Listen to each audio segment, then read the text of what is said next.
So అందరికీ నమస్కారం. ఈ వీడియోలో భారతదేశ పంచవర్ష ప్రణాళికల మీద మనకు గ్రూప్ 2లో కానీ అన్ని ఎగ్జామ్లో కూడా ఈ పంచవర్ష ప్రణాళికల మీద అడుగుతూ ఉన్నాడు. ఎందుకంటే ప్రతి ఎగ్జామ్లో అది ఎస్ఐ కానీ, కానిస్టేబుల్ కానీ, గ్రూప్ 4 కానీ, అది గ్రూప్ 2 కానీ, గ్రూప్ 1 కానీ అన్ని ఎగ్జామ్లో కూడా ఈ యొక్క భారతదేశ పంచవర్ష ప్రణాళికల పైన క్వశ్చన్ అడుగుతున్నాడు. మరి ఈ వీడియోస్ అందరూ కూడా please subscribe channel and share friends. మీ యొక్క ఫ్రెండ్కి షేర్ చేయండి, ఎందుకంటే మీ మిత్రులు కూడా తెలియజేసిన వాళ్ళు అవుతారు. రైట్, మరి ఈ పంచవర్ష ప్రణాళికల గురించి మాట్లాడుతున్నప్పుడు భారతదేశంలో కంటే ముందు ప్రపంచంలో పంచవర్ష ప్రణాళికలు ఏ దేశంలో ప్రారంభమైనంటే రష్యా దేశంలో ప్రారంభమైనవి. అంటే 1917 మధ్యకాలంలో లెనిన్ మొదటిసారిగా ప్రణాళిక వ్యవస్థను ప్రవేశపెట్టిండు. తర్వాత 1928-34 మధ్యకాలంలో స్టాలిన్ దాన్ని పూర్తిగా అభివృద్ధి చేయడం జరిగింది. అంటే రష్యా ప్రణాళిక పితామహుడు లెనిన్, రష్యా ప్రణాళిక అభివృద్ధి పరిచిన వారు స్టాలిన్ అని చెప్తాం. కాబట్టి భారతదేశ పంచవర్ష ప్రణాళికలకు ప్రధాన ఆధారం ఏంటి సార్ అంటే ఇక్కడ రష్యా యొక్క ప్రణాళికలు. మరి ఇక్కడ ఈ భారతదేశంకి వచ్చినప్పుడు మరి భారతదేశంలో ప్రణాళికల యొక్క వ్యవస్థ గురించి, భారతదేశానికి ప్రణాళికలు అవసరం అని చెప్పిన వ్యక్తి సుభాష్ చంద్రబోస్. భారతదేశంలో 1934లో ఎకనా అంటే ఇక్కడ మనకు మోక్షగుండ విశ్వేశ్వరయ్య ఎవరండి? మోక్షగుండ విశ్వేశ్వరయ్య 1934లో ప్లానెడ్ ఎకనామీ ఫర్ ఇండియా అనే గ్రంథం రాయడం జరిగింది. ఆ గ్రంథంలో 10 సంవత్సరాల ఒక ప్రణాళిక తయారు చేస్తూ భారతదేశంలో ప్రణాళిక వ్యవస్థను ప్రారంభించిన వ్యక్తి ఎవరంటే మోక్షగుండ విశ్వేశ్వరయ్య. కాబట్టి భారతదేశ ప్రణాళిక ఎవరంటే మోక్షగుండ విశ్వేశ్వరయ్య. మరి ప్రణాళికల్లో ముఖ్యంగా స్వాతంత్రం కంటే ముందుగా ప్రణాళికలు ఉండేటివి ఏంటి సార్ అంటే బాంబే ప్రణాళిక. 1943-44లో బాంబే ప్రణాళిక వచ్చింది 8 మంది పారిశ్రామికవేత్తలతో. తర్వాత మనకు దాని తర్వాత ఏ ప్రణాళిక వచ్చిందంటే గాంధీ ప్రణాళిక వచ్చింది.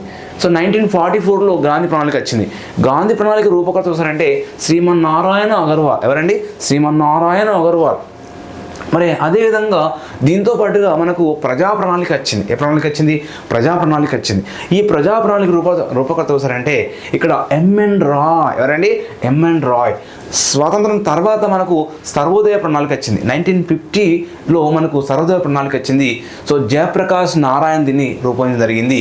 ఇది సర్వోదయ ప్రణాళిక. మరి ప్రణాళికా సంఘం ఎప్పుడు ఏర్పడింది? ప్రణాళికా సంఘం అనేది ప్రణాళికా సంఘం భారతదేశంలో ప్రణాళికా సంఘము ఎప్పుడు సార్ అంటే 1950 మార్చ్ 15న ప్రణాళికా సంఘం ఏర్పాటు చేశారు. ఈ ప్రణాళికా సంఘం ప్రణాళికలు తయారు చేస్తుంది.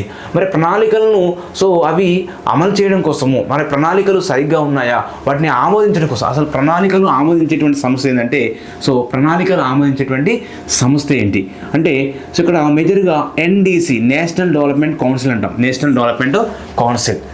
ఇక్కడ 1952 ఆగస్ట్ 6వ తేదీన NDC అంటే జాతీయ అభివృద్ధి మండలి ఏర్పాటు చేయడం జరిగింది. దేనిలో భాగంగా సార్ అంటే ఈ ప్రణాళికలను ఆమోదించడం కోసము. ఓకే, మరి ఇక్కడ ఇది మనకు రివిజన్ కాబట్టి, గ్రూప్ 2 సంబంధించినటువంటి రివిజన్ కాబట్టి, అన్ని రకాల ఎగ్జామ్కు రివిజన్ కాబట్టి మెయిన్ ఇంపార్టెంట్ పాయింట్స్ మాట్లాడుకుంటాము. మరి భారతదేశ పంచవర్ష ప్రణాళిక పితామహుడు మోక్షగుండ విశ్వేశ్వరయ్య. భారతదేశానికి ప్రణాళిక అవసరం చెప్పిన వ్యక్తి సుభాష్ చంద్రబోస్. మరి రష్యా ప్రణాళిక పితామహుడు లెనిన్. రష్యా యొక్క ప్రణాళిక అభివృద్ధి పరిచింది స్టాలిన్. ఎవరండి? స్టాలిన్. మరి భారతదేశంలో ఎన్ని ప్రణాళికలు జరిగినాయి అంటే 12 ప్రణాళికలు జరిగినాయి. ఆ తర్వాత ఆపేయడం జరిగింది. మరి ఒక్కొక్క ప్రణాళిక గురించి చూద్దాం.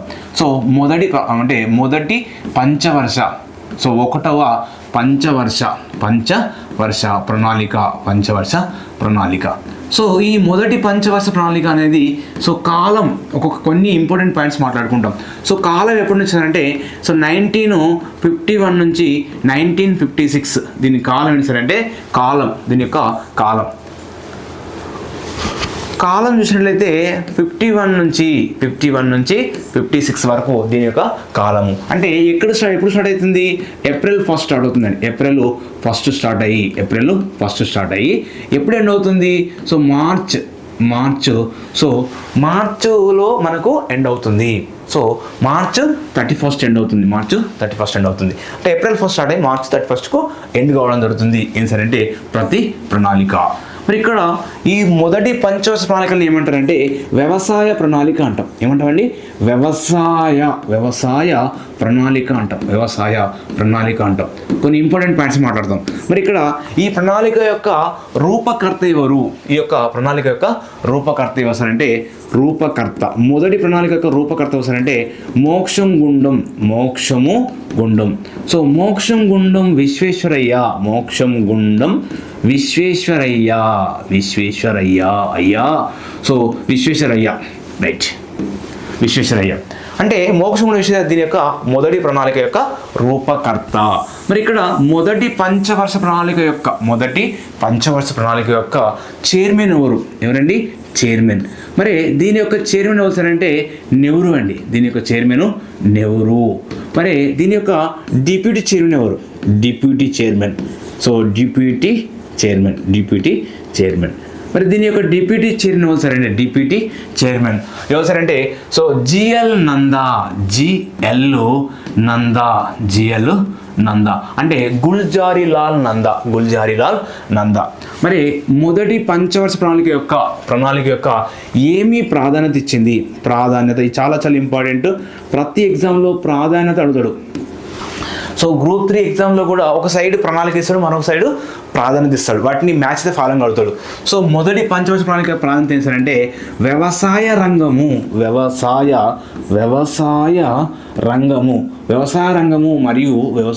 మరియు ఇంకేమి ఇచ్చింది ఇక్కడ? నీటి పారుదల అనేది. సో ఈ అంశాలకు ఎక్కువగా ప్రాధాన్యత ఇవ్వడం జరిగింది, వ్యవసాయంగా మరియు నీటి పారుదల. మరి మొదటి పంచవర్ష ప్రణాళికను ఏమంటారంటే దీన్ని వ్యవసాయ ప్రణాళిక అంటాము. ఏ ప్రణాళిక అంటాము? వ్యవసాయ ప్రణాళిక అంటామండి. వ్యవసాయ ప్రణాళిక అంటాం. ఇంకా ఏంటి సార్ అంటే ఈ ప్రణాళిక యొక్క ఆశించిన లక్ష్యం. సో ఆశించిన లక్ష్యం అడుగుతున్నాడు. సో ఆశించినటువంటి లక్ష్యం ఎంత సార్? ఆశించినటువంటి లక్ష్యం ఎంత సార్ అంటే 2.1 అనుకుంటే 2.1 అండి. 2.1. సో ఇక్కడ 2.1 అనుకుంటే సాధించినటువంటి వృద్ధి రేటు అంటాం. వృద్ధి రేటు. సో ఇక్కడ ఆశించినటువంటి వృద్ధి రేట్ ఎంత ఉంది? 2.1 అంటే ఆశించిన లక్ష్యం లేదా వృద్ధి రేట్ అంటాము. 2.1 అనుకుంటే ఎంత సాధించారంటే 3.6 సాధించాం. అంటే ఇక్కడ ఆశించినటువంటి వృద్ధి రేటు 2.1 అనుకుంటే సాధించినటువంటి వృద్ధి రేటు 3.6. ఇది 2.1 అనుకుంటే 3.6 సాధించాం. ఇది మొదటి ప్రణాళిక యొక్క ప్రధాన అంశాలు. ఓకేనా? నెక్స్ట్ రెండవ ప్రణాళిక గురించి చూద్దాం. రెండవ అంటే రెండవ పంచవర్ష ప్రణాళిక. రెండవ పంచవర్ష. ఇక్కడ ఇంపార్టెంట్ పాయింట్స్ మాత్రమే చూస్తున్నాం. రెండవ పంచవర్ష ప్రణాళిక. మరి రెండవ పంచవర్ష ప్రణాళిక యొక్క ప్రధాన అంశాలు ఏంటి సార్ అంటే ఇది ఫస్ట్ కాలం చూస్తాం. దీని కాలం ఎప్పటి నుంచి ఎప్పటి వరకు సార్ అంటే 1956 నుంచి 61 వరకు. 1956 నుంచి 61 వరకు అండి. మరి ఇక్కడ దీని యొక్క ప్రాధాన్యత ఏంటి? రెండవ ప్రణాళిక యొక్క ప్రాధాన్యత ఏంటి సార్ అంటే భారీ పరిశ్రమల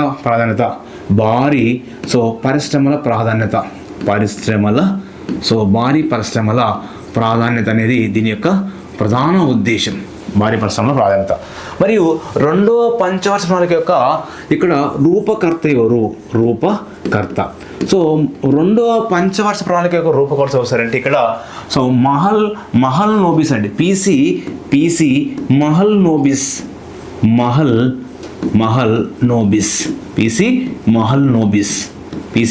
నోబిస్ దీని యొక్క సో రూపకర్త. మరియు ఏ నమూనా పాటించారు? ఇక్కడ ఏ నమూనాను పాటించారు సార్ అంటే నమూనా ఏంటి? నమూనా కూడా దీని యొక్క రెండవ ప్రణాళిక యొక్క నమూనా ఏంటి? సో మొదటి పంచవర్ష ప్రణాళిక నమూనా ఏంటంటే ఆరడు డోమరు. రెండవ పంచవర్ష ప్రణాళిక నమూనా ఏంటి సార్ అంటే పిసి మహల్ నోబిస్ నమూనా అంటారు. పిసి మహల్ నోబిస్ నమూనా అని సో పిలుస్తారండి. ఓకేనా? నెక్స్ట్ ఇంకా ఈ ప్రణాళిక యొక్క ప్రధాన అంశాలు ఏంటి సార్ అంటే ఆశించినటువంటి అంటే ఆశించిన వృద్ధి రేటు అంటాడు. ఆశించిన వృద్ధి రేటు ఎంత ఆశించారు, వృద్ధి రేటు ఆశించారు. సో రెండో ప్రణాళిక కాబట్టి 4.5 అనుకున్నాం. 4.5 అండి. సాధించిన వృద్ధి రేటు సో ఎంత సాధించాము? 4.5 అనుకుంటే 4.3 సాధించాం. 4.3 సాధించాం. ఇక్కడ 4.5 అనుకుంటే సో 4.3 సాధించాం. నెక్స్ట్ దీన్ని సో పరిశ్రమల ప్రణాళిక అని వేస్తాం. ఇక్కడ ఈ ప్రణాళిక రెండవ పంచవర్ష ప్రణాళికలో భారీ పరిశ్రమలను ప్రారంభించారు. ఇక్కడ బిలాయి ఉక్కు కర్మాగారం కానీ, దుర్గాపూర్ ఉక్కు కర్మాగారం కానీ, ఓకేనా. నెక్స్ట్ ఇక్కడ బిరుదు అనే కోడ్తో గుర్తుపెట్టుకోవచ్చు. బిరుదు అనేటువంటి కోడ్తో అంటే బిలాయి, రూర్కెలా, సో దుర్గాపూర్. సో ఇక్కడ బిలాయి ఉక్కు కర్మాగారం అనేది రష్యా సహకారంతో, సో ఇక్కడ ఈ విధంగా అంటే అదేవిధంగా రూర్కెలా కర్మాగారం అనేది పశ్చిమ జర్మనీ సహకారంతో, దుర్గాపూర్ అనేది బ్రిటన్ సహకారంతో ఇవి సో ఇతర రాష్ట్రాలలోని ఏర్పాటు చేయడం జరిగింది.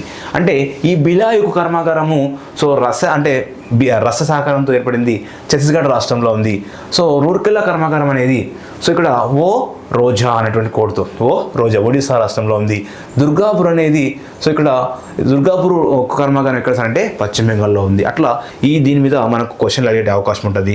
సో మేజర్గా ఈ అంశాలు గుర్తుపెట్టుకునే ప్రయత్నం చేయండి. నెక్స్ట్ మూడవ పంచవర్ష ప్రణాళిక. మరి మూడవ పంచవర్ష ప్రణాళిక గురించి కాలం చూద్దాం. మూడవ పంచవర్ష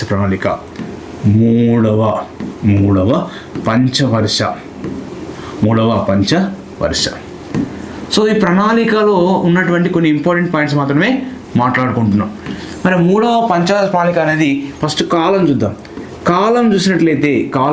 మూడవ పంచవర్ష ప్రణాళిక చూసినట్లయితే 61 నుంచి అండి 1961 నుంచి 1966 వరకు ఈ యొక్క మూడవ పంచవర్ష ప్రణాళిక అనేది కాలం. మరి ఇక్కడ ఏమి ప్రాధాన్యత ఇచ్చారు? సో గ్రూప్ 3లో ఎగ్జామ్లో క్వశ్చన్ అడిగింది ఇది. ఏ అంశానికి ప్రాధాన్యత ఇచ్చారు? మూడవ పంచవర్ష ప్రణాళిక అనేది ఏ అంశానికి ఇచ్చారంటే ఇక్కడ ఆహార ధాన్యాల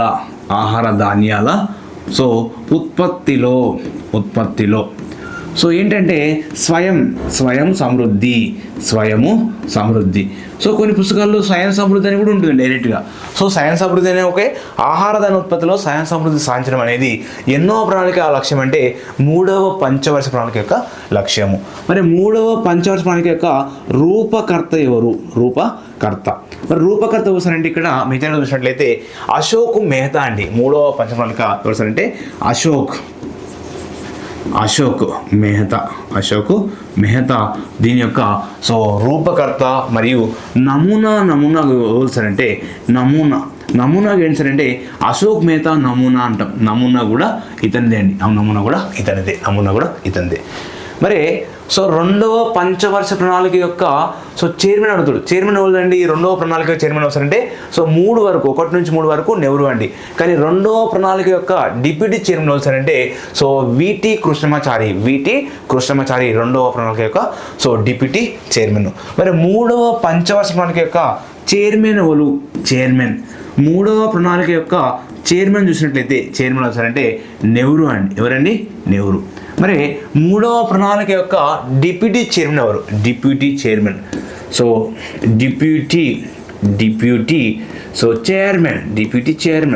ఎవరు సార్ అంటే ఇక్కడ సీఎం త్రివేది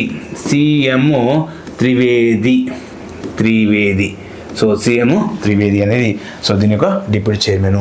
మరి మూడవ పంచవర్ష ప్రణాళిక యొక్క ఆశించిన వృద్ధి రేటు ఎంత? ఆశించిన వృద్ధి రేటు సో ఆశించినటువంటి వృద్ధి రేటు ఎంత సార్ అంటే ఇక్కడ ఆశించినటువంటి వృద్ధి రేటు ఎంత అనుకున్నారు? ఇక్కడ మూడవది 5.6 అనుకుంటే ఎంత సాధించారు? 5.6 అనుకుంటే 2.8 సాధించారండి. 2.8 సాధించారు. కాబట్టి అత్యంత విఫలమైన ప్రణాళిక మూడవ పంచవర్ష ప్రణాళిక. సో ఎందుకు విఫలమైంది సార్ అంటే 61 నుంచి 66 మధ్య కాలంలో సో మనకు 62 సంవత్సరంలో చైనా దురాక్రమణ వస్తుంది. 1962లో చైనా దురాక్రమణ జరుగుతుంది. నెక్స్ట్ 1965లో ఏం జరిగింది మనకు భారత్ వర్సెస్ ఏం జరిగింది సార్ అంటే సో పాకిస్తాన్ మధ్య యుద్ధం జరిగింది రైట్. కాబట్టి ఇది మూడవ పంచవర్ష ప్రణాళిక యొక్క ప్రధాన అంశాలు. నెక్స్ట్ సో 4వ పంచవర్ష ప్రణాళిక ఏంటంటే 4వ పంచవర్ష ప్రణాళిక. సో 4వ పంచవర్ష ప్రణాళిక అంటే ముందుగా ఇక్కడ కొన్ని మనకు ప్రధాన అంశాలు జరిగినాయి. ఏంటి సార్ అంటే ఇక్కడ 3వ ప్రణాళిక అయిపోయిన తర్వాత అంటే ఇక్కడ 66 నుంచి 1966 నుంచి 1969 వరకు వార్షిక ప్రణాళికలు జరిగినాయి. ఏం జరిగినాయి సార్? వార్షిక ప్రణాళికలు జరిగినాయి. సో ఇక్కడ వార్షిక ప్రణాళికలు ఎందుకు జరిగినాయి సార్ అంటే సో ఇక్కడ మేజర్గా కరువు కాటకాలు రావడము, యుద్ధం రావడం వల్ల ఈ వార్షిక ప్రణాళికలు వచ్చినాయి. సో దీన్ని ఏమంటారంటే అధికారిక సెలవులు అంటాం. అధికారిక సెలవులు అంటాం. అధికారిక సెలవులు అని పిలుస్తూ ఉంటాం. అధికారిక సెలవులు. ఓకే, అధికారిక సెలవులు. మరి ఇక్కడ అధికారిక సెలవులు అనేది ఎప్పటి నుంచి ఎప్పటి తగ్గిస్తారు? 66 నుంచి 69 వరకు. ఇక్కడ 3 వార్షిక ప్రణాళికలు జరిగినాయి. సో ఏంటంటే వార్షిక ప్రణాళిక అంటే ఒక సంవత్సరం కోసం ఉద్దేశించిన లక్ష్యాలు ఆధారంగా తయారు చేయబడ్డ ప్రణాళికలను సో వార్షిక ప్రణాళిక అంటాం. సో యాన్యువల్ ప్లాన్స్ అంటాం. వీటిని యాన్యువల్ ప్లాన్స్ అని కూడా పిలుస్తూ ఉంటాం. మరి ఇక్కడ 66 నుంచి 67 వరకు ఒక వార్షిక ప్రణాళిక. రెండోది ఏంటి సార్ అంటే 67 నుంచి 68 వరకు మరొక వార్షిక ప్రణాళిక. నెక్స్ట్ ఏంటి సార్ అంటే 68 నుంచి 69 వరకు మరొక వార్షిక ప్రణాళిక. ఇవి వార్షిక ప్రణాళికలు యొక్క ప్రధాన అంశాలు. నెక్స్ట్ 4వ పంచవర్ష ప్రణాళిక చూద్దాం. 4వ ప్రణాళిక షార్ట్ కట్ రాస్తున్నాము. 4వ ప్రణాళిక. మరి 4వ పంచవర్ష ప్రణాళిక యొక్క సో ఒక్కొక్క అంశం చూద్దాం. ఫస్ట్ కాలం. 4వ పంచవర్ష ప్రణాళిక యొక్క కాలం చూసినట్లయితే ఎప్పటి నుంచి ఎప్పటి వరకు సార్ అంటే 69 నుంచి 1969 నుంచి 1974 వరకు. 1969 నుంచి 74 వరకు. దీని యొక్క ప్రాధాన్యత ఏంటి అంటే 4వ పంచవర్ష ప్రణాళిక యొక్క ప్రాధాన్యత అంటాడు. ప్రాధాన్యత ఏంటి అంటే ఇక్కడ ఏంటి సార్ అంటే మేజర్గా సుస్థిర వృద్ధి అంటాడు. ఏమంటాడండి? సుస్థిర అభివృద్ధి లేదా సుస్థిర వృద్ధితో పాటుగా ఇంకే అంశం సార్ అంటే సో 4వ పంచవర్ష ప్రణాళికలో ఆర్థిక స్వావలంబన కూడా ఉంటుంది. ఇంకేముంటుంది సార్ అంటే ఆర్థిక స్వావలంబన. ఈ యొక్క 4వ పంచవర్ష ప్రణాళికలో గరీబీ హటావో నినాదం ఇవ్వడం జరిగింది. గరీబీ. సో ఇక్కడ ఏంటండి గరీబీ. సో హటావో గరీబీ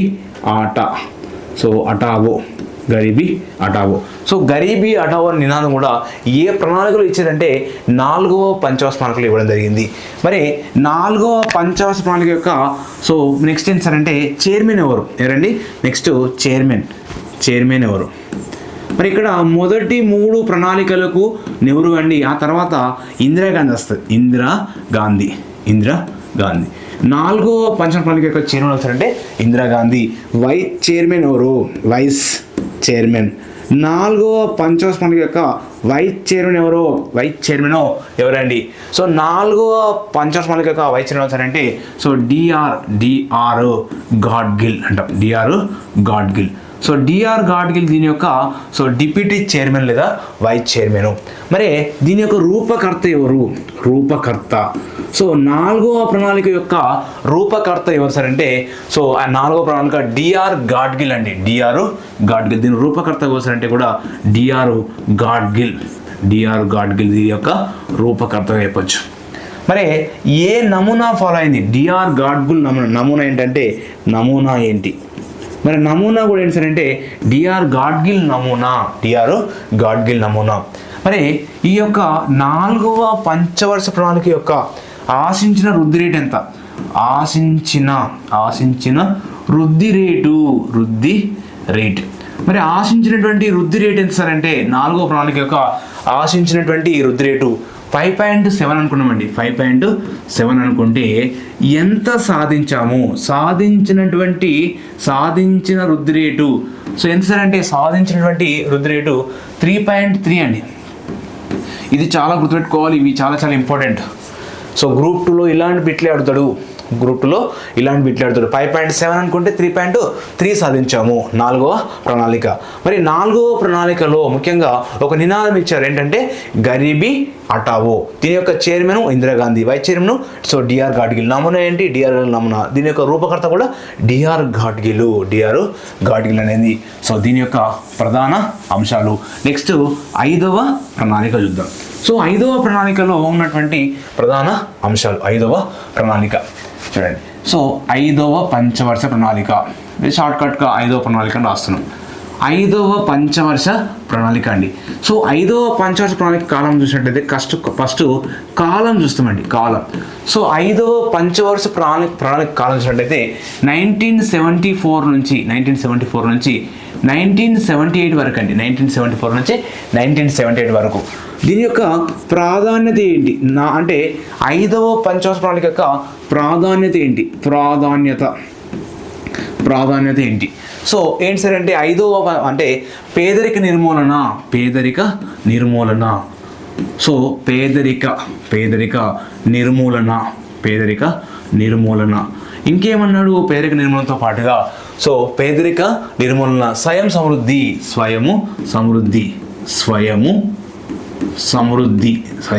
సమృద్ధి మరియు స్వావలంబన అనేటువంటి అంశాన్ని ఇవ్వడం జరుగుతుంది. మరి 5వ ప్రణాళికను ఏమంటారంటే 5వ ప్రణాళికను సో పేదరిక ప్రణాళిక అంటామండి. పేదరిక ప్రణాళిక అంటాం. సో 5వ ప్రణాళికను ఏమని పిలుస్తారు?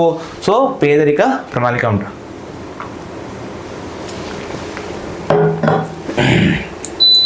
రైట్. 5వ ప్రణాళికను పేదరిక ప్రణాళికగా పిలుస్తాము. మరి దీని యొక్క చైర్మన్ ఎవరు? 5వ ప్రణాళిక యొక్క చైర్మన్ ఎవరు సార్ అంటే 5వ ప్రణాళిక యొక్క చైర్మన్ కూడా సో ఇక్కడ 5వ ప్రణాళిక ఎవరు సార్ అంటే ఇందిరాగాంధీ. సో ఎవరండి? ఇందిరాగాంధీ. అంటే ఇక్కడ ఇందిరాగాంధీ సో 77 దాకా ఉంటుంది. తర్వాత ఇంకొకరు ఉంటారు చైర్మన్ మొరార్జీ దేశాయి కూడా సో ఇక్కడ చైర్మన్గా ఉంటాడు. మరియు దీని యొక్క వైస్ చైర్మన్ ఎవరు అంటే 5వ ప్రణాళిక యొక్క వైస్ చైర్మన్ ఎవరు? Vice chairman. మరి 5వ ప్రణాళిక యొక్క వైస్ చైర్మన్ అవుతారంటే ఇక్కడ 5వ ప్రణాళిక యొక్క వైస్ చైర్మన్ అంటే పిఎన్ అక్సర్ అండి. సో పిఎన్ అక్సర్ అనేటువంటి పేరు గుర్తుపెట్టుకొని చాలా ఇంపార్టెంట్. ఇట్లాంటి బిట్లు అడుగుతాడు. So PN Akbar. మరి 5వ ప్రణాళిక యొక్క వైస్ చైర్మన్ పిఎన్ అక్సరు. చైర్మన్లు ఇద్దరు ఉన్నారు, ఇందిరాగాంధీ కొన్ని రోజుల పాటు, తర్వాత మొరార్జీ దేశాయ్ 77 నుంచి 78 వరకు. ఓకేనా. నెక్స్ట్ మరి ఈ 5వ ప్రణాళిక యొక్క రూపకర్త ఎవరు లేదా నమూనా ఎవరు అంటారు. సో 5వ ప్రణాళిక యొక్క సో నమూనా లేదా రూపకర్త. సో రూపకర్త 5వ ప్రణాళిక యొక్క రూపకర్త వస్తారంటే ఇక్కడ సో డిపి దర్ ఏంటండి? డిపి అంటే దీని యొక్క రూపకర్త వస్తారంటే డిపి దర్ అంటాము, లేదా దాన్ని డిపి తర్ అని కూడా పిలుస్తాము. సో ఇది సో 5వ ప్రణాళిక యొక్క సో రూపకర్త ఎవరంటే రూపకర్త. మరి 5వ ప్రణాళిక యొక్క నమూనా ఏంటి? మరి నమూనా ఏంటి సార్ అంటే ఇక్కడ నమూనా ఏంటి సార్ అంటే సో డిపి దర్ నమూనా. సో డిపి దర్ నమూనా.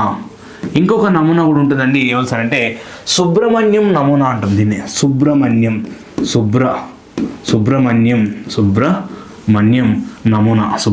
నమూనా అని పిలుస్తాం. ఓకేనా. మరి 5వ ప్రణాళిక యొక్క సో ఆశించినటువంటి వృద్ధి రేటు ఎంత? ఆశించిన వృద్ధి రేటు. మరి 5వ ప్రణాళిక యొక్క ఆశించినటువంటి వృద్ధి రేట్ ఎంత సార్ అంటే 5వ ప్రణాళిక 4.4 అనుకుంటామండి. 4.4 అనుకుంటాము. సో సాధించిన వృద్ధి రేట్ ఎంత? సాధించిన వృద్ధి రేటు. సో 4.8 సాధించాం. 4.4 అనుకుంటే 4.8 సాధించాము. ఇది 5వ ప్రణాళిక. 5వ ప్రణాళిక తర్వాత మనకు సో ఇక్కడ నిరంతర ప్రణాళికలు వస్తాయి. ఏంటండి? నిరంతర ప్రణాళికలు. సో నిరంతర ప్రణాళికలు అంటాం. ఈ యొక్క నిరంతర ప్రణాళికలు అనేది, నిరంతర ప్రణాళికలు.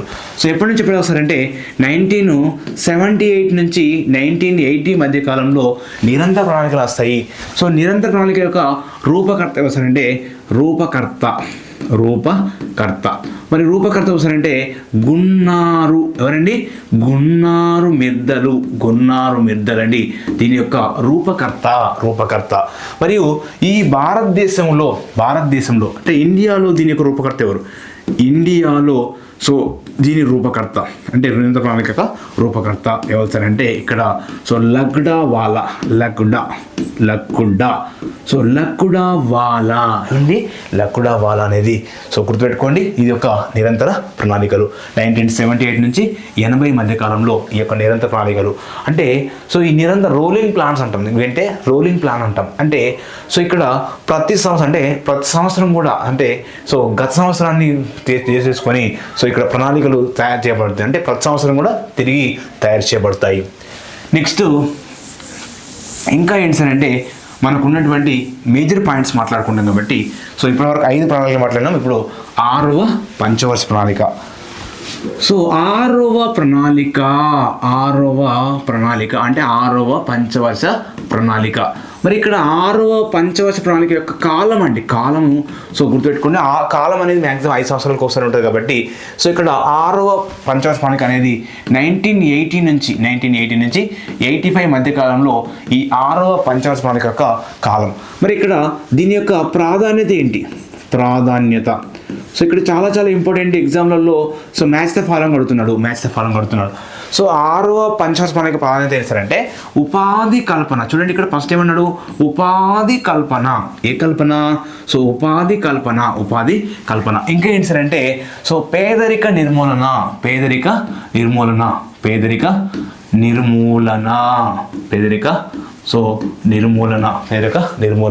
సో ఉపాధి కల్పన మరియు పేదరిక నిర్మూలన అనేది దీని యొక్క ప్రధాన అంశాలు.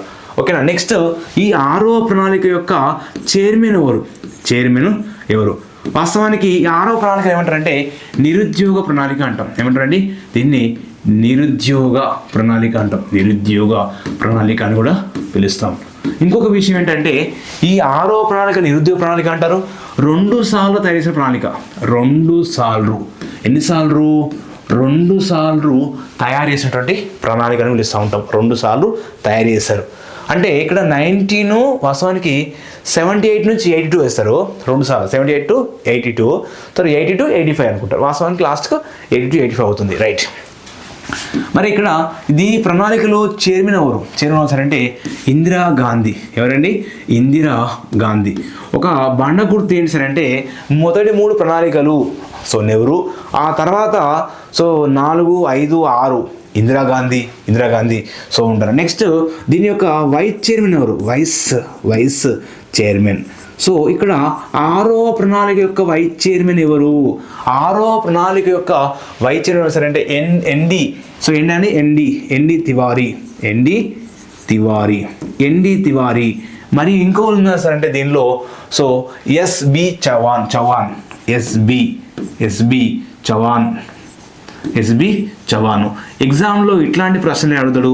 ఎస్బి చవాన్ మరియు ఎన్డి తివారీ ఇద్దరు కూడా డిప్యూటీ చైర్మన్లో పనిచేస్తారు. అంటే కొద్ది రోజులు కొద్ది రోజులు ఒకరు. ఈ విధంగా N D Tiwari. Right. So vice చైర్మన్లు. మరి ఇక్కడ ఈ 6వ ప్రణాళిక యొక్క సో ప్రాధాన్యత చూసాము. దీన్ని నిరుద్యోగ ప్రణాళిక అన్నాము. మరి 6వ ప్రణాళిక యొక్క ఆశించినటువంటి వృద్ధి రేట్ ఎంత? ఆశించిన వృద్ధి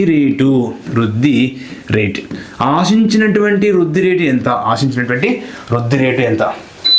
సో ఆశించినటువంటి 6వ ప్రణాళికలో 5.2 అనుకుంటే 5.2 అనుకున్నామండి. 5.2 అనుకుంటే ఎంత సాధించాము? సో 6వ ప్రణాళికలో సాధించిన వృద్ధి రేటు సో 5.7 సాధించాము. 5.2 అనుకుంటే 5.7 సాధించాము. ఇది 6వ ప్రణాళిక యొక్క ప్రధాన అంశాలు. నెక్స్ట్ 7వ ప్రణాళిక. నెక్స్ట్ ఏంటండి? 7వ పంచవర్ష ప్రణాళిక. 7వ పంచవర్ష ప్రణాళిక అండి. షార్ట్కట్గా 7వ ప్రణాళిక అని రాస్తున్నాం. 7వ ప్రణాళిక. మరి ఇక్కడ 6వ ప్రణాళిక యొక్క రూపకర్త. సో రూపకర్త ఎవరు సార్ అంటే లక్డావాలా అండి. 6వ ప్రణాళిక రూపకర్త లక్డావాలా. నమూనా కూడా లక్డావాలా నమూనాను తీసుకోవడం జరుగుతుంది. నెక్స్ట్ 7వ ప్రణాళిక కాలం చూసినట్లయితే 7వ ప్రణాళిక యొక్క కాలం చూసినట్లయితే 85 నుంచి 1985 టు 1985 నుంచి సో 1990 మధ్య కాలంలో 1990 మధ్య వరకు ఈ 7వ ప్రణాళిక. దీని ప్రాధాన్యత ఏంటి? 7వ ప్రణాళిక యొక్క ప్రాధాన్యత ఏంటి? 7వ ప్రణాళిక యొక్క ప్రాధాన్యత సో 7వ ప్రణాళిక యొక్క ప్రాధాన్యత ఏంటంటే ఆహార ధాన్యాల ఉత్పత్తి, అంటే ఆహార ధాన్యాల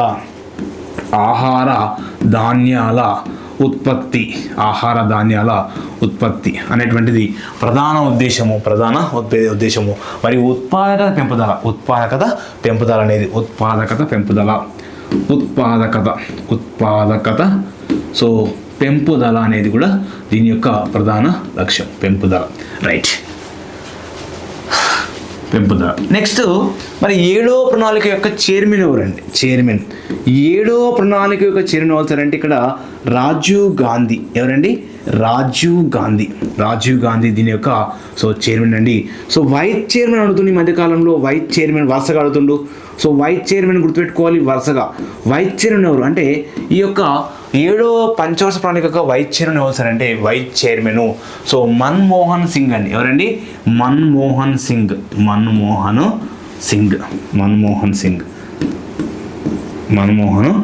అండి. మరి 7వ పంచవర్ష ప్రణాళిక యొక్క సో రూపకర్త ఎవరు? 7వ పంచవర్ష ప్రణాళిక యొక్క రూపకర్త ఎవరు? 7వ పంచవర్ష ప్రణాళిక యొక్క రూపకర్త ఎవరు సార్ అంటే వకీలు బ్రహ్మానందం. ఎవరండి? వకీలు బ్రహ్మానందం. సో వకీలు బ్రహ్మానందం అనేది దీని యొక్క రూపకర్త. సో కాసు బ్రహ్మానంద రెడ్డి మరియు నమూనా కూడా వకీలు బ్రహ్మానందము నమూనా కూడా సో తీసుకోవడం జరుగుతుంది దీని యొక్క ప్రధానం. మరియు 7వ ప్రణాళిక యొక్క ఆశించిన వృద్ధి రేట్ ఎంత? మరి ఆశించినటువంటి వృద్ధి రేట్ ఎంత సార్ అంటే వృద్ధి రేట్ చూసినట్టయితే 7వ ప్రణాళిక 5 అనుకుంటామండి. సో 5.0 అంటే 5 అనుకుంటాము. సాధించిన వృద్ధి రేట్ ఎంత? మరి సాధించినటువంటి వృద్ధి రేట్ ఎంత సార్ అంటే సాధించిన వృద్ధి రేటు ఎంత సార్ అంటే సో 6.0 అంటే 6 సాధించాము. 5 అనుకుంటే 6 సాధించాము. ఇది ఎన్నో ప్రణాళిక అండి? 7వ ప్రణాళిక. సో మనం 7వ ప్రణాళిక తర్వాత ఏం జరిగింది? సో మనకు 1990 వరకు వచ్చేస్తుంది. సో 7వ ప్రణాళిక తర్వాత 1990 నుంచి 1992 మధ్యకాలంలో ఏం ఏర్పడ్డాయి సార్ అంటే వార్షిక ప్రణాళికలు ఏర్పడ్డాయి. ఏర్పడ్డాయండి? వార్షిక ప్రణాళికలు. సో ఇక్కడ వార్షిక ప్రణాళికలు ఏర్పడ్డాయండి. సో ఇక్కడ రాజకీయ అస్థిరత వల్ల ఎందుకు ఏర్పడ్డాయి? రాజకీయ అస్థిరత వల్ల ఈ యొక్క వార్షిక ప్రణాళికలు సో ఏర్పడము జరిగినాయి. అంటే ఒకటేమో ఇక్కడ 1992-91, రెండవది 1991 నుంచి 1992 వరకు ఈ 2 వార్షిక ప్రణాళికలు జరిగినాయి. ఇవి అనధికారిక సెలవులు అంట. వీటిని ఏమంటారంటే అనధికారిక సెలవులు, అధికారిక సెలవులు కావు. నెక్స్ట్ 8వ ప్రణాళిక. ఈ మధ్యకాలంలో ఈ గ్రూప్ 3 ఎగ్జామ్లో క్వశ్చన్ అడిగిండు. ఎలా అడిగిండు సార్ అంటే మ్యాచ్ ద ఫాలోయింగ్ అడిగిండు. సో వాటిని జతపరచమన్నాడు. సో ప్రాధాన్యతలను జతపరచమన్నాడు. సో ఫస్ట్ కాలం చూద్దాం. 8వ ప్రణాళిక యొక్క కాలం చూసినట్లయితే 1992 నుంచి 1997 5 సంవత్సరాలు 1997 వరకు. ప్రాధాన్యత ఏంటి? ఈ యొక్క 8వ ప్రణాళిక యొక్క ప్రాధాన్యత ఏంటి? ఏం ప్రాధాన్యత ఉన్నది చూసినట్లయితే మానవ వనరుల అభివృద్ధి అండి. చాలా ఇంపార్టెంట్. మానవ వనరుల అభివృద్ధి అనేది దీని యొక్క ప్రాధాన్యత. మానవ వనరుల అభివృద్ధి అనేది ప్రాధాన్యత. మరి ఇక్కడ ఈ 8వ ప్రణాళిక యొక్క చైర్మన్ ఎవరు? 8వ ప్రణాళిక యొక్క చైర్మన్ చూసినట్లయితే 8వ ప్రణాళిక యొక్క చైర్మన్ సో ఇక్కడ పివి నరసింహారావు అండి. ఎవరండి? So P V Narasimha Rao Narasimha Rao. మరి ఇక్కడ పివి నరసింహారావు అనే 17 భాషలు, ఎన్ని భాషలు అండి? 17 భాషలు అనర్గళంగా మాట్లాడేటువంటి వ్యక్తి ఎవరంటే సో పివి నరసింహారావు. ఈయనే సో బహుభాషావేత్త అని చెప్పుకుంటాము. సో తెలంగాణ నుంచి మొట్టమొదటిసారిగా అంటే ప్రధానమంత్రి అనే వ్యక్తి ఎవరంటే పివి నరసింహారావు. మరియు ఈయన 91 నుంచి చేస్తారు కాబట్టి 8వ ప్రణాళిక యొక్క చైర్మన్ ఉన్నాడు. నెక్స్ట్ వైస్ చైర్మన్ ఎవరు? 8వ ప్రణాళిక యొక్క వైస్ చైర్మన్ ఎవరు? 8వ ప్రణాళిక యొక్క వైస్ చైర్మన్ చూద్దామండి. 8వ ప్రణాళిక యొక్క వైస్ చైర్మన్ చూసినట్లయితే ప్రణబ్ ముఖర్జీ. ఎవరండి? ప్రణబ్ ముఖర్జీ. 8వ ప్రణాళిక so vice chairman Pranab Mukherjee. ఓకేనా?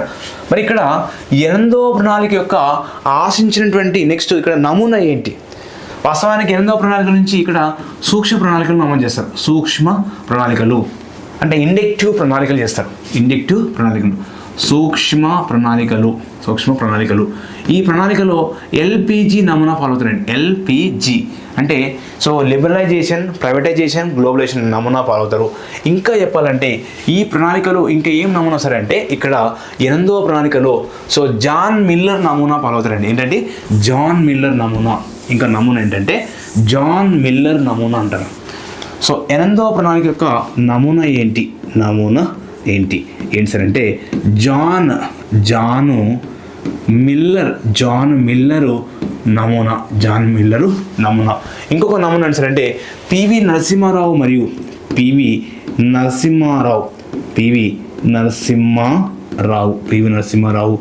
మరియు మన్మోహన్ సింగ్. ఎవరండి?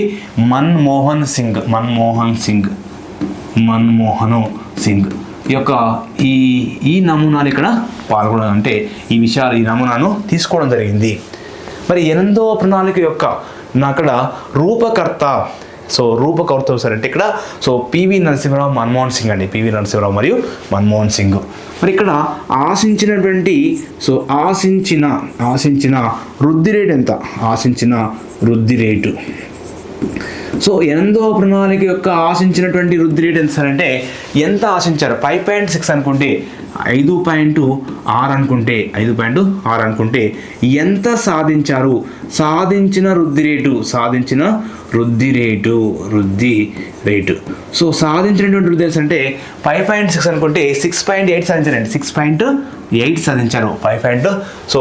సో 8వది 5.6 అనుకుంటే 6.8 సాధించారు. ఈ నమూనాలు గుర్తుపెట్టుకోవాలి. తర్వాత అదేవిధంగా ఈ రూపకర్తలు గుర్తుపెట్టుకోవాలి. నెక్స్ట్ 9వ పంచవర్ష ప్రణాళిక. 9వ పంచవర్ష ప్రణాళిక. మరి ఈ 9వ పంచవర్ష ప్రణాళిక అనేది కాలం చూసినట్లయితే కాలం ఎప్పటి నుంచి ఎప్పటి వరకు అంటే సో 9వది 1997 నుంచి 2002 వరకు అండి. 2002 వరకు. మరి 9వ పంచవర్ష ప్రణాళిక కాలం అనేది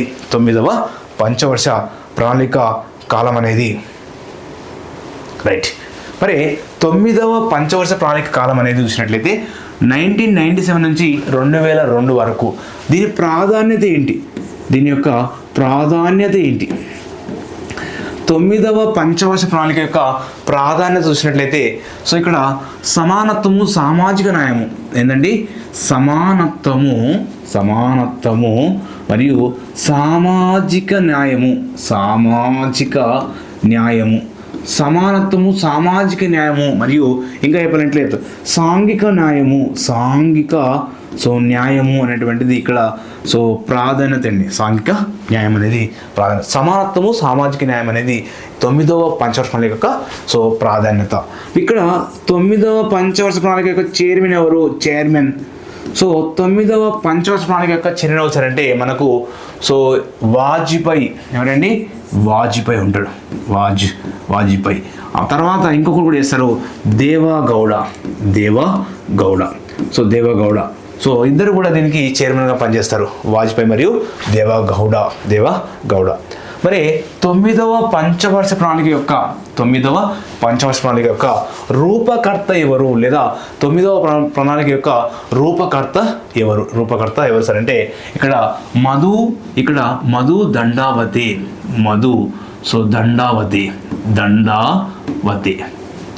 మధు దండావతి ఈయన రూపకర్త ఎవరండి? రూపకర్త ఎవరు సార్ అంటే తొమ్మిదవ ప్రణాళిక యొక్క రూపకర్త మధు దండావతి. మరి తొమ్మిదవ ప్రణాళిక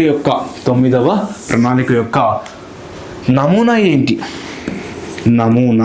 తొమ్మిదవ ప్రణాళిక యొక్క ప్రధాన నమూనా ఏంటి? ఇది మ్యాక్సిమం 8, 9, 10, 11, 12 వరకు పివి నరసింహారావు ఎవరండి? పివి నరసింహారావు మరియు మన్మోహన్ సింగ్ నమూనా అంటాం. మన్మోహన్ సింగ్ నమూనా ఓకేనా?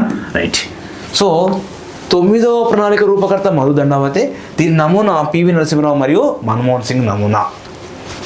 నెక్స్ట్ ఈ ప్రణాళికలో ఆశించినటువంటి వృద్ధి రేటు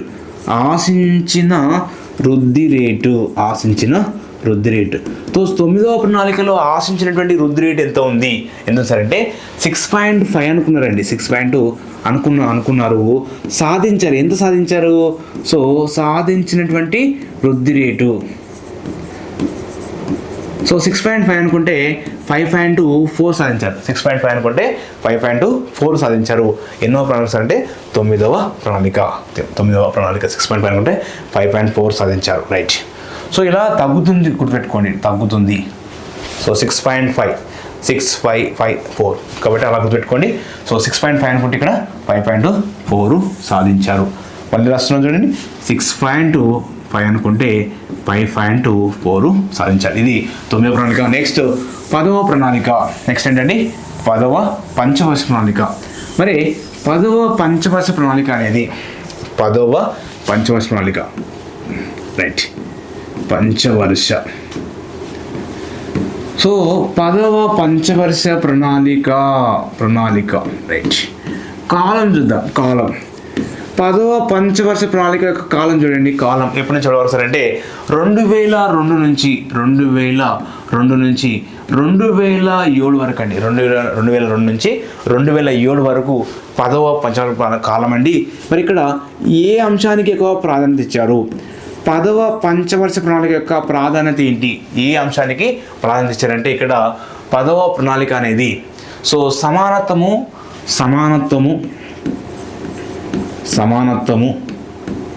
ఇంకా ఏంటంటే ప్రాంతీయ అభివృద్ధి అన్న అంశానికి ఇచ్చారు. ప్రాంతీయ అభివృద్ధి అనేటువంటి అంశాలకు ప్రాధాన్యత ఇచ్చారు. ప్రాంతీయ అభివృద్ధి మరియు నాణ్యమైన వనరుల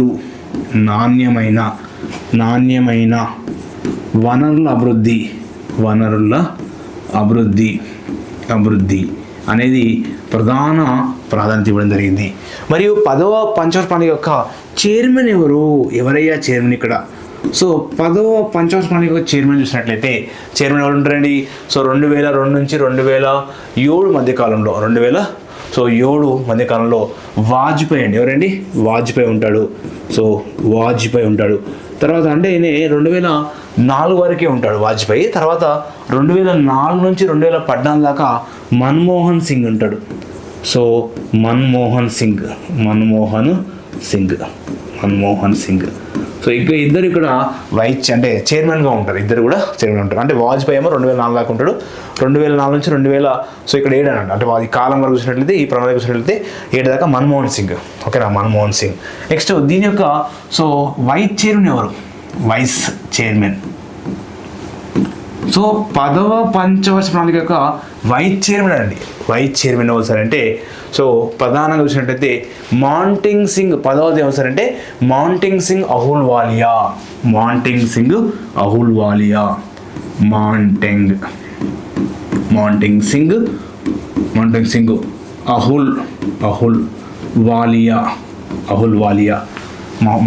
అహుల్వాలియా అండి. ఎక్కువ కాలము డిప్యూటీ చైర్మన్ పనిచేసిన వాళ్ళు అవుతారంటే మాంటింగ్ సింగ్ అహుల్వాలియా. ఎక్కువ కాలము డిప్యూటీ చైర్మన్ పనిచేసింది మాంటింగ్ సింగ్ అహుల్వాలియా. మరి ఈ యొక్క 10వ పంచవర్ష ప్రణాళిక యొక్క రూపకర్త ఎవరు? దీని రూపకర్త చూద్దాం.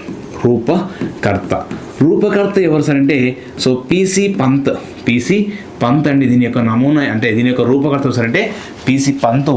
ఈ 10వ ప్రణాళిక యొక్క నమూనా ఏంటి సార్ అంటే ఇందులో సో పివి నరసింహారావు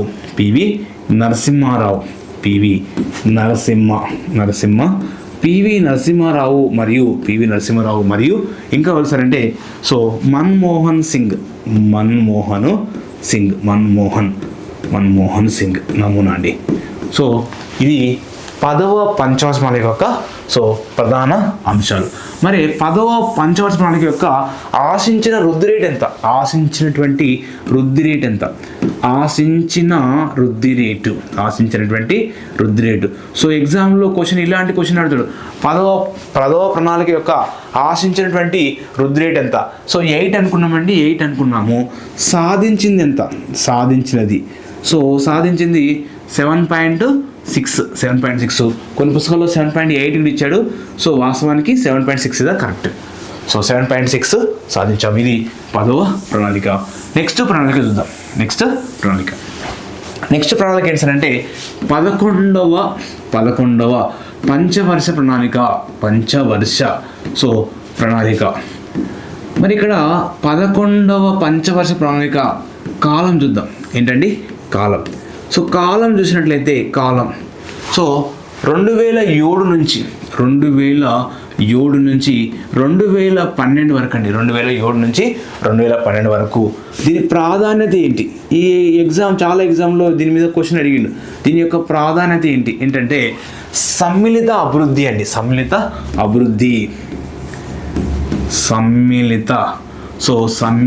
అభివృద్ధి అనేది సో లేదా సమ్మిళిత వృద్ధి అంటాడు, లేదా సమ్మిళిత అభివృద్ధి. ఇంక్లూజివ్ గ్రోత్ రేట్ అనేది దీని యొక్క ప్రధాన ఉద్దేశము, ప్రాధాన్యత.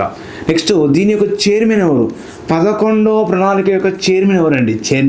సో ఇక్కడ 11వ ప్రణాళిక యొక్క చైర్మన్ వచ్చారంటే మన్మోహన్ సింగ్. ఎవరండి? మన్మోహన్ సింగ్.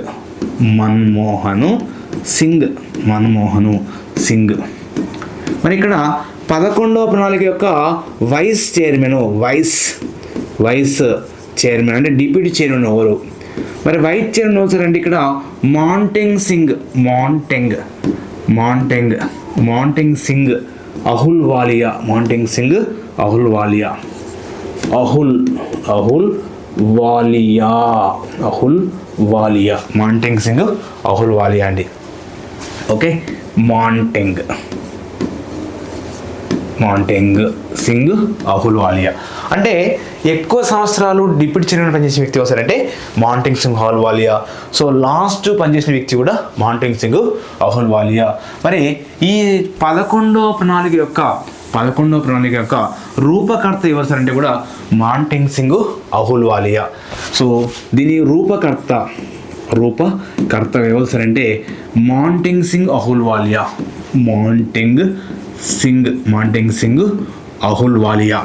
దీని యొక్క నమూనా ఏంటి?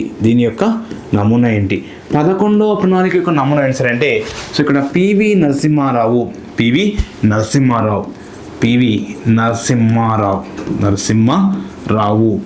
మరియు ఇంకా ఎవరు సార్ అంటే పివి నరసింహారావు మరియు సో మన్మోహన్ సింగ్ నమూనా. మన్మోహన్ సింగ్ నమూనా. నెక్స్ట్ ఈ 11వ పంచవర్ష ప్రణాళిక యొక్క సో ఆశించినటువంటి వృద్ధి రేట్ ఎంత?